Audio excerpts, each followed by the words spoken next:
Oh, hi guys, this is BCA 6 semester examination of session 18 to 19. That is my paper of object oriented programming languages or object technologies और programming using Java. अभी मैं आपके सामने screen पर ये सभी questions जो हैं ये शेयर कर रही हूँ और साथ के साथ इनके आंसर्स भी इसी वीडियो लेक्चर के अंदर आपको शेयर करूँगी. You can see it one by one.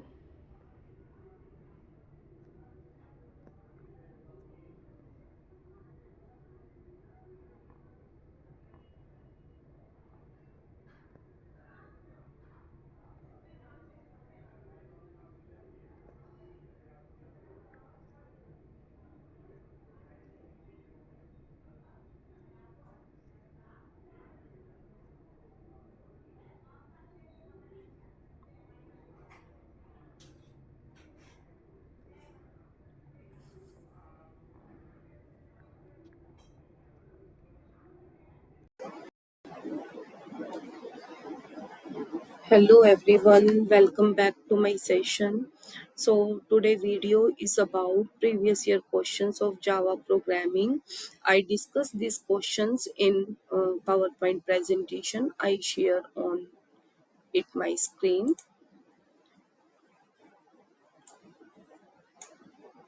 So these are previous year questions of Java programming. These are I think 2018 to 19 year set. Here I discussed about 2 marks question. So very first question is, what do you understand by polymorphism? Polymorphism क्या होता है? Basically Java programming के अंदर अगर double OP concepts की बात की जाए, फीचर्स की बात की जाए, तो ये बहुत इंपॉर्टेंट फीचर रखता है अपने आप में.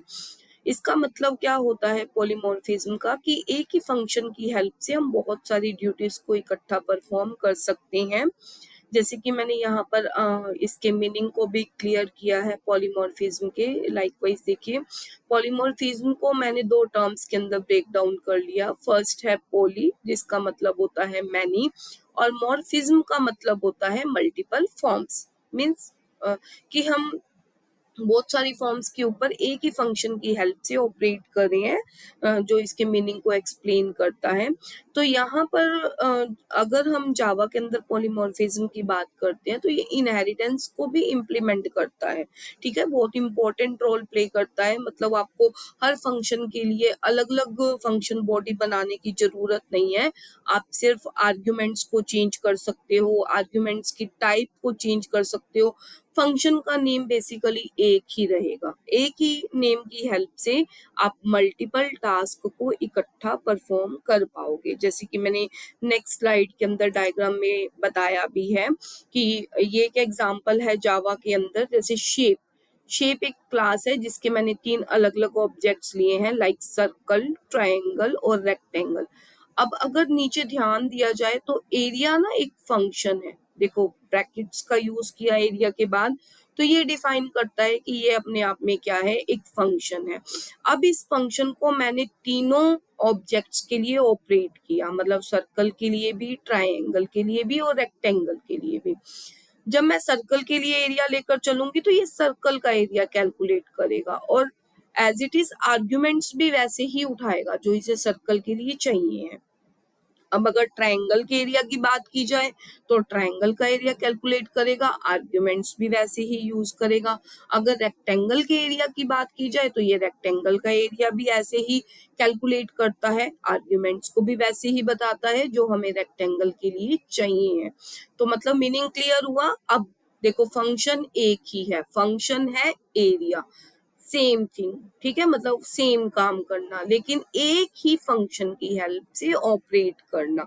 तो यहाँ पर हम क्या करते हैं, इस तरह से पॉलीमॉर्फिज्म का यूज करते हैं. Means multiple forms, these are multiple forms. Circle अलग फॉर्म है, ट्रायंगल अलग फॉर्म है, रेक्टेंगल अलग फॉर्म है, लेकिन थिंग क्या है, सेम. सेम का मतलब एरिया को कैलकुलेट करना है तीनों के लिए ही. एक और एग्जांपल मैंने आपको यहाँ पर टेक्स्ट में बताया है. जैसे कि मैं ऑपरेशन ले रही हूँ एडिशन का. एडिशन का मतलब, हाँ, जैसे हम ऐड करते हैं. अब एडिशन के लिए हमारे पास 2 नंबर्स होते हैं. सपोज करो मेरे पास नंबर है 10 और 12, तो ये न्यूमेरिक फॉर्म है. ठीक है। इसी तरह से मैं प्लॉट में भी ले सकती हूँ नंबर्स को, इसी तरह से मैं करेक्टर्स में भी ले सकती हूँ नंबर्स को। तो यहाँ पर देखो मैंने दो अलग अलग ऑपरेशंस बताए हैं। जैसे फर्स्ट मैंने लिया, अगर मैं ऑपरेंड के लिए दो नंबर्स को चूज करती हूँ और साथ ही साथ एडिशन प्रोसेस लगाती हूँ, तो 20 + 40 = 60। ठीक है, ये क्या कर रहा है, दो नंबर्स को ऐड करने का काम करेगा। प्रोसेस सेम है, मींस ऐड करना। ठीक है, अब ऐड करने के बाद ये न्यूमेरिक वैल्यू ही जनरेट करेगा। अगर सेकंड एग्जांपल पर आते हैं, जिसमें गिवन है कि अगर मेरे पास ऑपरेंड्स में क्या है, दो स्ट्रिंग्स है। अब दो स्ट्रिंग्स मिलकर जब एडिशन ऑपरेशन बनाती है ना, तो इसी को हम क्या बोलते हैं, ये ऑपरेशन बन जाता है कॉन्कैटिनेशन। कॉन्कैटिनेशन क्या बताता है, जैसे मैंने दो स्ट्रिंग्स ली, हिमांशु प्लस गर्ग, ये प्लस को ऑपरेट किया मैंने। ठीक है, ये प्लस क्या है, यहाँ पर कॉन्कैटिनेट करना। स्ट्रिंग कॉन्कैटिनेट का मतलब होता है स्ट्रिंग्स को इकट्ठा कर देना। तो इसने क्या किया, दो स्ट्रिंग्स को इकट्ठा कर हिमांशु गर्ग बना दिया। तो ये इसका सेकंड एग्जांपल है पॉलीमॉर्फिज्म को एक्सप्लेन करने का। Move on the second question. हमें एक्सप्लेन करना है, डिफाइन करना है कि ऑब्जेक्ट ओरिएंटेड लैंग्वेज क्या होती है। तो ऑब्जेक्ट ओरिएंटेड लैंग्वेज जो है वो मोस्ट पावरफुल लैंग्वेज होती है, प्रोग्रामिंग लैंग्वेज होती है। यहाँ पर सबसे इंपॉर्टेंट फंक्शन क्या है, डेटा और फंक्शन जो होते हैं ना, वो एक सिंगल एंटिटी के अंदर बाइंड होते हैं, एक सिंगल यूनिट के अंदर बाइंड होते हैं, जिसे हम क्लास भी बोलते हैं। ठीक है, बेसिक यूनिट क्या होती है ऑब्जेक्ट ओरिएंटेड प्रोग्रामिंग लैंग्वेज की, मतलब जिसके ऊपर हम ऑपरेट कर सकते हैं, दैट इज ऑब्जेक्ट। मतलब ये सबसे बेसिक यूनिट है ऑब्जेक्ट। जैसे बहुत सारे एग्जांपल, रियल वर्ल्ड के अंदर अगर कुछ भी एग्जिस्ट करेगा ना, वो क्या है, ऑब्जेक्ट की फॉर्म में एग्जिस्ट करेगा। ठीक है, जैसे मैंने एक एग्जांपल लिया बाइक का। एक बाइक अपने आप में क्या है, एक ऑब्जेक्ट है। इस ऑब्जेक्ट की अपनी प्रॉपर्टीज हैं, जैसे इसका कलर कैसा है, इसका मॉडल, मेथड क्या है। मेथड का मतलब हम बात करते हैं स्पीड की, ब्रेक्स की, इंजन की, ये सब मेथड्स के अंदर आते हैं। तो ये बाइक को एक्सप्लेन करता है ऑब्जेक्ट की तरह, और साथ के साथ इसकी प्रॉपर्टीज को बताता है। अब ऑब्जेक्ट ओरिएंटेड प्रोग्रामिंग लैंग्वेज के अंदर अगर मैं बात करूं इसकी कि इनकी कम्युनिकेशन क्या रहती है, ये किस तरह से ट्रीट करते हैं, सो यहाँ पर देखो कैसे बताया मैंने, कैसे एक्सप्लेनेशन दी है। मैं तीन ऑब्जेक्ट्स को लेकर चल रही हूँ, like object A, object B, object C. अब ऑब्जेक्ट मैंने अभी पीछे बताया भी था लास्ट स्लाइड में कि सिंगल यूनिट के अंदर आपका क्या चलता है, डेटा और मेथड। तो यहाँ पर भी देखो object is equal to data plus method. आपको कई जगह मेथड की जगह फंक्शन भी मिलेगा, लेकिन मैंने हर जगह मेथड के साथ फंक्शन के साथ ब्रैकेट में मेथड को एक्सप्लेन कर रखा है, तो आपको डाउट नहीं होगा। रादर देन आप समझ जाना कि जहां पर भी कहीं पर फंक्शन लिखा रह गया, that means we work on method. तो ऑब्जेक्ट का मतलब क्या है ऑब्जेक्ट ओरिएंटेड प्रोग्रामिंग लैंग्वेज में, that is data plus method. ठीक है, अब ये कम्युनिकेट कैसे करता है, तो ऑब्जेक्ट ओरिएंटेड प्रोग्रामिंग लैंग्वेज के अंदर सबसे जो इम्पोर्टेंट चीज है ना, वो है कि हमारा डेटा सिक्योर होता है। हम डेटा के साथ कोई कम्युनिकेशन नहीं कर सकते। कम्युनिकेशन रहती है हमेशा फंक्शंस के बीच में, बिटवीन वेरियस ऑब्जेक्ट्स। जैसे देखो ऑब्जेक्ट ए का फंक्शन लिया मैंने, ऑब्जेक्ट बी का फंक्शन लिया, ऑब्जेक्ट सी का फंक्शन लिया। जब आप ऑब्जेक्ट की बात करोगे ना, ऑब्जेक्ट के साथ डेटा और फंक्शन एक दूसरे के साथ कम्युनिकेट कर रहे हैं थ्रू दिस एरो। देखो आपको विजिबल हो रहा होगा, यहाँ पर हम डेटा के साथ फंक्शन को रिलेट कर रहे हैं, लेकिन डेटा टू डेटा आपका ऑब्जेक्ट से कोई कम्युनिकेशन नहीं बनता कि हम अपने डेटा को सिक्योर रखना चाहते हैं। सो कम्युनिकेशन किसकी हेल्प से बनता है, फंक्शन टू फंक्शन कम्युनिकेट करते हैं। देखो सभी ऑब्जेक्ट्स का आपस में फंक्शन से कम्युनिकेट हो रहा है। यहाँ तक कि अगर आप ऑब्जेक्ट सी को ध्यान से देखोगे ना, तो मैंने फंक्शन को रिवर्स में बनाया है। फंक्शन ऊपर लिया, डेटा नीचे लिया। सो ये ऑब्जेक्ट ओरिएंटेड प्रोग्रामिंग अप्रोच के अंदर चलता है। यहाँ पर हम बॉटम अप अप्रोच का यूज करते हैं। ये डेटा ओरिएंटेड होता है, जैसे मैंने आपको भी बताया भी था कि हम अपने डेटा को सिक्योर रखते हैं, तो डेटा ओरिएंटेड अप्रोच है। कम्युनिकेट करने के लिए हम एक दूसरे के साथ ऑब्जेक्ट्स का यूज करते हैं, लेकिन किसके थ्रू कम्युनिकेशन होती है? Always communication is done through function, not from data. देखो, without knowing the details of data, में डेटा से रिलेटेड कोई भी डिटेल पता नहीं होती। तो ये अप्रोच जो है ये कंसंट्रेट करता है डेटा के ऊपर रादर देन फंक्शन। डेटा जो है वो मूव कर सकता है हमारे प्रोग्राम के अंदर थ्रू मेंबर फंक्शन, ठीक है। जैसे कि आपको डायग्राम के अंदर दिखाया भी जा रहा है, ये मेंबर फंक्शन के थ्रू कम्युनिकेट कर रहा है, ना कि डेटा डेटा के साथ कम्युनिकेट कर रहा है। Is that clear? So move on the next. Next is what is JVM? JVM क्या होता है? JVM जावा डेवलपमेंट किट का ही एक पार्ट है, जिसमें हम इसको यूं भी बोल सकते हैं कि ये प्लेटफॉर्म इंडिपेंडेंट एनवायरनमेंट प्रोवाइड करता है जावा बाइट कोड को कन्वर्ट करने के लिए मशीन लैंग्वेज के अंदर, और फर्दर प्रोग्राम को क्या करता है? एग्जीक्यूट करता है। It is not a physical machine, ये जनरली कोई फिजिकल मशीन नहीं है, हम इसको जावा वर्चुअल मशीन बोलते हैं। देखो, इसकी फुल फॉर्म को ही मैं आपको एक्सप्लेन कर रही हूँ। J stand for Java, V for virtual and M for machine. It is Java virtual machine, ये एक वर्चुअल मशीन है। इसको आप एब्स्ट्रैक्ट मशीन भी बोल सकते हो। एब्स्ट्रैक्ट मशीन का मतलब होता है ये इंफॉर्मेशन को क्या करता है? यूजर से हाइड करता है। सो जावा जो है ना, कॉम्बिनेशन यूज करता है कंपाइलर और इंटरप्रेटर, यानी कि हम कंपाइलेशन भी करते हैं प्रोग्राम की और इंटरप्रेटेशन भी करते हैं रन करने के लिए। तो सबसे पहले जावा का जो भी प्रोग्राम होता है ना सोर्स कोड के अंदर, इसको कन्वर्ट किया जाता है जावा बाइट कोड में, या फिर हम जावा बाइनरी कोड भी बोल सकते हैं, जिसमें हम जावा कंपाइलर का यूज करते हैं। फर्दर जावा कंपाइलर ट्रांसलेट करता है प्रोग्राम को एग्जीक्यूटेबल मशीन लैंग्वेज के अंदर। सो यहाँ पर हम जितनी बार रन करते हैं अपने प्रोग्राम को, मतलब आप सेम टाइप की मशीन के ऊपर तो रन कर सकते हो, लेकिन अगर आप डिफरेंट टाइप की मशीन की बात करो ना, तो आप रन नहीं कर सकते अगर आप JVM का यूज नहीं करते हो। तो रन करने के लिए डिफरेंट प्लेटफॉर्म्स के ऊपर, डिफरेंट टाइप के कंप्यूटर्स के ऊपर जो सोर्स कोड आपका कंपाइल हो चुका होता है, उसके लिए हमें जरूरत पड़ती है किसकी? जावा इंटरप्रेटर की। तो एक्चुअली वही जावा इंटरप्रेटर जो है वो जावा वर्चुअल मशीन है, जिसमें आपका सारा कंप्लीट कोड जो है वो बाइट कोड से कन्वर्ट हो जाता है मशीन लैंग्वेज के अंदर, और फर्दर हम उसको क्या करते हैं? एग्जीक्यूट करते हैं।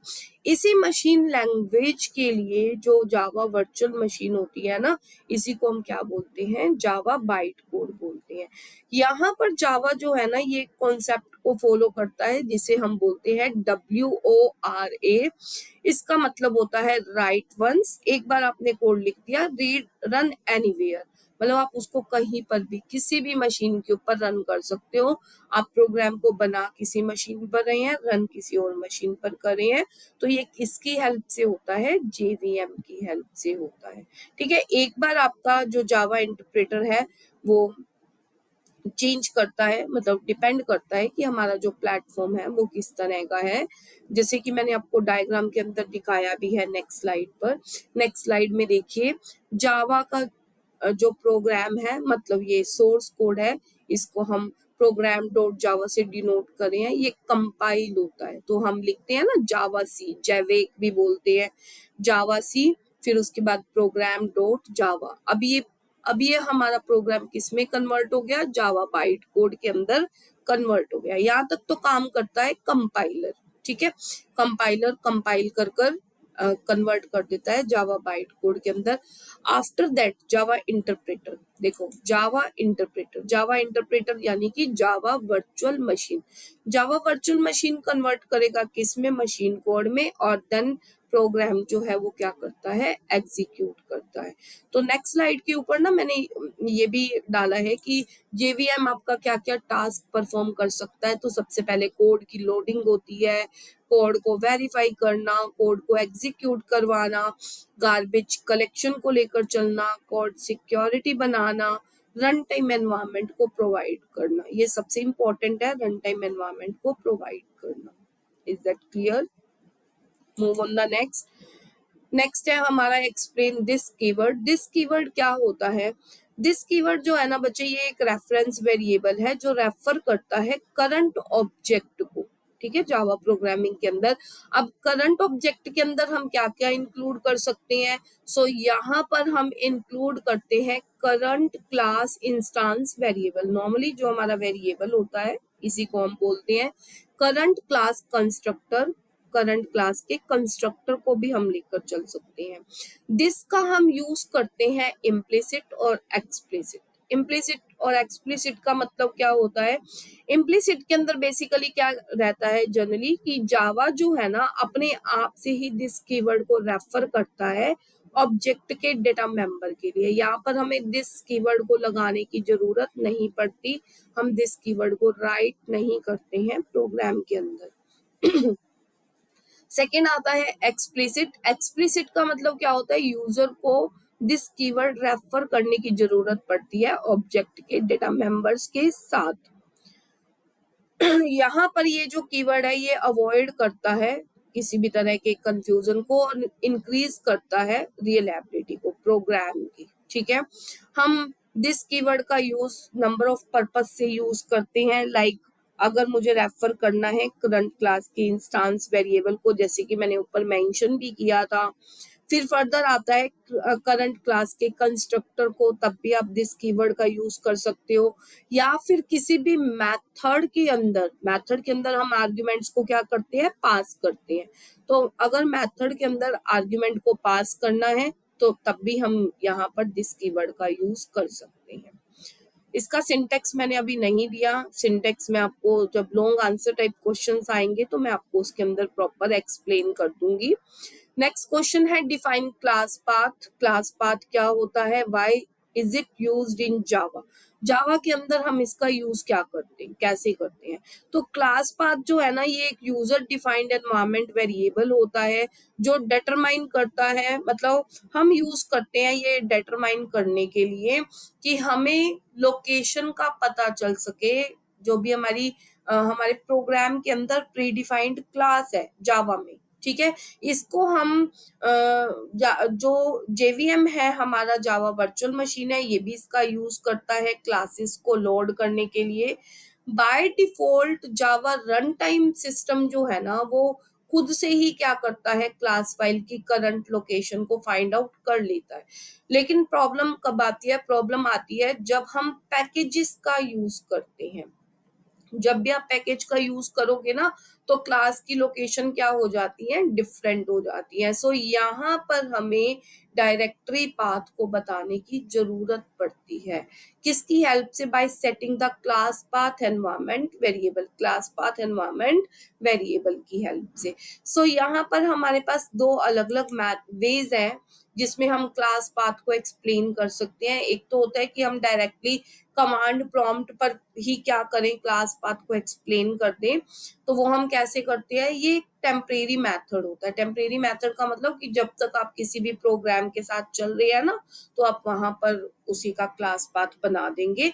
तो ये टेम्परेरीली सेट करता है डायरेक्टरी का पाथ। यहाँ पर हम ये स्टेटमेंट यूज करते हैं अपने कमांड प्रॉम्प्ट के ऊपर, इसको मैंने सिंटेक्स से लगाया है, that is set class path is equal to package path. आपको क्लास पाथ को इक्वेट करना है किससे? पैकेज पाथ से। एक सेकंड मेथड आता है, ये आपका डायरेक्टली यूज होता है, इसे हम परमानेंट भी बोलते हैं। By using environment variables in Windows. Windows के अंदर एनवायरनमेंट वेरिएबल का यूज करना। तो ये क्या है? ये परमानेंटली सेट करता है, ठीक है। इसके लिए हमारे पास सेटिंग के लिए 2-3 इंस्ट्रक्शंस आती हैं कि आपको माय कंप्यूटर पर जाना है, इस डिक्शनरी डायरेक्टरी के अंदर जाना है। ये पूरा सेटिंग मैंने अभी आपको नहीं बताया, लॉन्ग आंसर टाइप क्वेश्चन के अंदर मैं इसको फुली एक्सप्लेन कर दूंगी।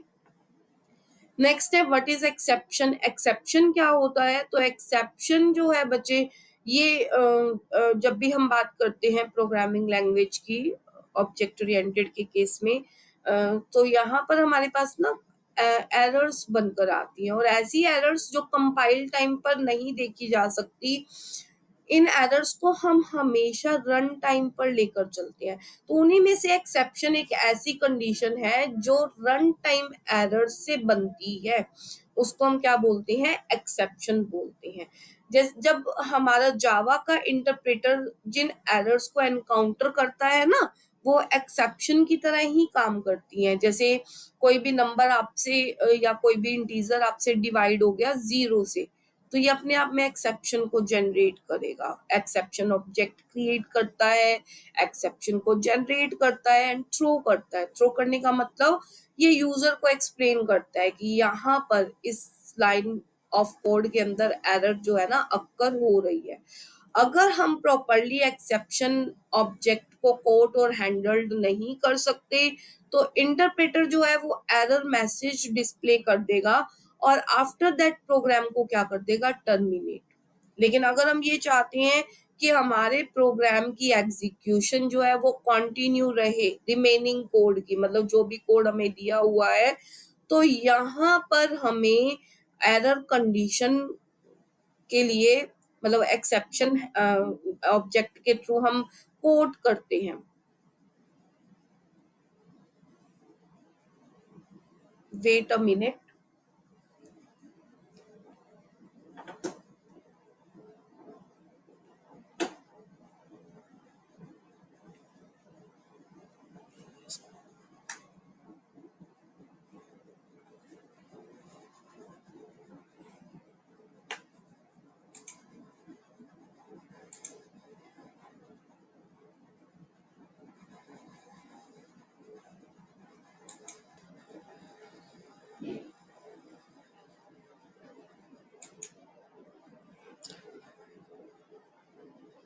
सो यहाँ पर हम अगर चाहते हैं कि हमारा जो रिमेनिंग कोड है वो भी प्रॉपरली एग्जीक्यूट करे, तो हमें एक्सेप्शन ऑब्जेक्ट की जरूरत पड़ती है, ताकि प्रॉपर जो मैसेज है वो डिस्प्ले हो, कि हम करेक्टिव एक्शन लगा सके, कि कहीं पर भी आपकी रन टाइम एरर आ रही है, कोई भी एक्सेप्शन जनरेट हो रही है, तो यूजर को वो पता चलता रहे।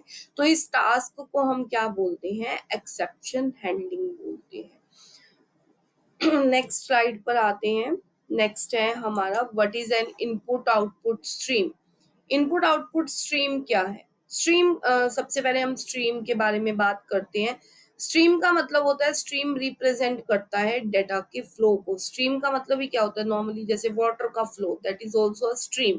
सिमिलरली प्रोग्रामिंग लैंग्वेज के लिए स्ट्रीम क्या है, स्ट्रीम का मतलब है डेटा का फ्लो, ठीक है। या फिर हम ये भी बोल सकते हैं that is order sequence of data, ठीक है। यहाँ पर जावा के अगर मैं प्रोग्राम की बात करूं, तो जो बिल्कुल बेसिक है वो 2 स्ट्रीम्स बनती हैं हमारी, जिसमें हम यूज करते हैं इनपुट आउटपुट, ठीक है। जैसे यहाँ पर मैंने शॉर्ट में डाल दिया IO, लेकिन here I explain that input output, ठीक है। जावा का जो प्रोग्राम है वो इनपुट आउटपुट के थ्रू अपने डेटा को क्या करता है, फ्लो करता है। तो स्ट्रीम क्या होती है, एक एब्स्ट्रैक्शन है। एब्स्ट्रैक्शन का मतलब सेम वही जैसे हम कॉन्सेप्ट्स के अंदर पढ़ते हैं, कि ये हाइड करता है, ठीक है, कि हमें अपनी इंफॉर्मेशन को प्रोड्यूस कैसे करना है या कंज्यूम कैसे करना है। स्ट्रीम किसी भी फिजिकल डिवाइस से लिंक होता है, जैसे नॉर्मली हम कीबोर्ड की हेल्प से क्या करते हैं, डेटा को प्रोवाइड करते हैं। तो ये भी आपका फिजिकल डिवाइस के अंडर आता है, जो जावा के इनपुट आउटपुट सिस्टम से क्या करता है, लिंक्ड होता है। अब यहाँ पर ना मैंने 2 इनपुट के लिए भी और आउटपुट के लिए भी एक्सप्लेन किया कि हम डेटा को कैसे रिसीव करते हैं, कैसे प्रोड्यूस करते हैं। तो प्रोग्राम जो डेटा को रिसीव कर रहा है, that is Java program that receives the reading correct, that receive input through reading characters. These are the reading characters. And data source, here data source मतलब कोई भी आपका जो डेटा है, जैसे हम लेकर चल रहे हैं डेटा सोर्स, यानी कि स्ट्रिंग ले लिया, फाइल ले लिया, कोई भी मेमोरी ले ली, कोई नेटवर्क ले लिया, इस तरह से। और ऐसे ही सिमिलरली प्रोग्राम जो आउटपुट को प्रोड्यूस करता है वो भी आपका स्ट्रीम से अटैच होता है। यहाँ पर डेटा डेस्टिनेशन पर जाता है डेटा हमारा, तो ये भी सेम है, बट रिवर्स में। यहाँ जावा प्रोग्राम तक डेटा रीड कर रहा था, अब जावा प्रोग्राम से डेटा को राइट कर कर डेटा डेस्टिनेशन तक लेकर जाना है, तो डेस्टिनेशन भी आपका सेम रहेगा, ठीक है। इनपुट आउटपुट सोर्सेज जो होते हैं हमारे डेटा सोर्स या डेटा डेस्टिनेशन, वो सेम तरह से ही काम करते हैं। स्ट्रीम दो बेसिक टाइप के अंदर काम करता है, एक इनपुट स्ट्रीम और एक आउटपुट स्ट्रीम। इनपुट स्ट्रीम का मतलब हम डेटा को सोर्स से रीड करते हैं, ठीक है, और सेंड करते हैं प्रोग्राम को, जैसे कि प्रीवियस स्लाइड या पेज के अंदर मैंने आपको दिखाया भी है। और आउटपुट स्ट्रीम क्या करता है, आउटपुट स्ट्रीम डेटा को उठाता है, ठीक है, और प्रोग्राम से और सेंड करता है उसके डेस्टिनेशन पर। तो ये दोनों डायग्राम्स मैंने प्रीवियस स्लाइड में डाले हैं, आप चेक कर सकते हैं। इसके बाद आता है what is an instance. Instance क्या है, तो इंस्टांस का मतलब होता है बेसिकली एक स्पेसिफिक ऑब्जेक्ट जो किसी भी क्लास से क्या होता है, क्रिएट होता है जावा के अंदर, ठीक है, एक स्पेसिफिक ऑब्जेक्ट। तो यहाँ पर बहुत, अगर मैं बहुत सिंपल एक्सप्लेनेशन की बात करूं ना, तो क्लास मेरे लिए क्या है, एक ब्लूप्रिंट या टेम्पलेट है, और इंस्टांस क्या है, एक रियल ऑब्जेक्ट है जो उस ब्लूप्रिंट की हेल्प से बना है। जैसे सपोज करो मैंने क्लास में डाल दिया फ्रूट, इंस्टांस में डाल दिया एप्पल, तो ये रियल ऑब्जेक्ट हो गया, और क्लास क्या हो गई, फ्रूट क्लास हो गई। एक सिंपल सा कोड मैंने यहाँ पर लगाया भी है, बहुत इजी कोड है, आप लोगों को समझना आसान रहेगा। क्लास लिया मैंने कार, कार के लिए डेटा लिया मैंने स्ट्रिंग के अंदर कलर। मैंने इस क्लास को बंद कर दिया, मैं मेन पर गई। मेन पर जाने के बाद देखिए मैंने अपनी क्लास का नेम लिया, ये क्लास है, अब मैं इसका ऑब्जेक्ट क्रिएट कर रही हूँ, and here is my object that is my car is equal to new car. तो कमेंट में मैंने मेंशन भी कर रखा है, this create an instance of a car, ये क्रिएट करता है इंस्टांस को, ठीक है। अब मैंने उसके साथ क्या किया, my car dot colour is equal to red, public के अंदर डाला है ये सारी इंफॉर्मेशन, जिससे, क्योंकि ये मेरा डेटा है, मैं डेटा को वैसे तो सिक्योर रखना चाहती हूँ, लेकिन अगर यूज करना है तो आपको क्या करना पड़ेगा, पब्लिक क्लास लेकर चलना पड़ेगा। तो यहाँ पर इस तरह से हम अपने इंस्टांस का यूज कर सकते हैं। ये बेटा 2 मार्क्स के सारे क्वेश्चन मैंने आपको एक्सप्लेन कर दिए हैं।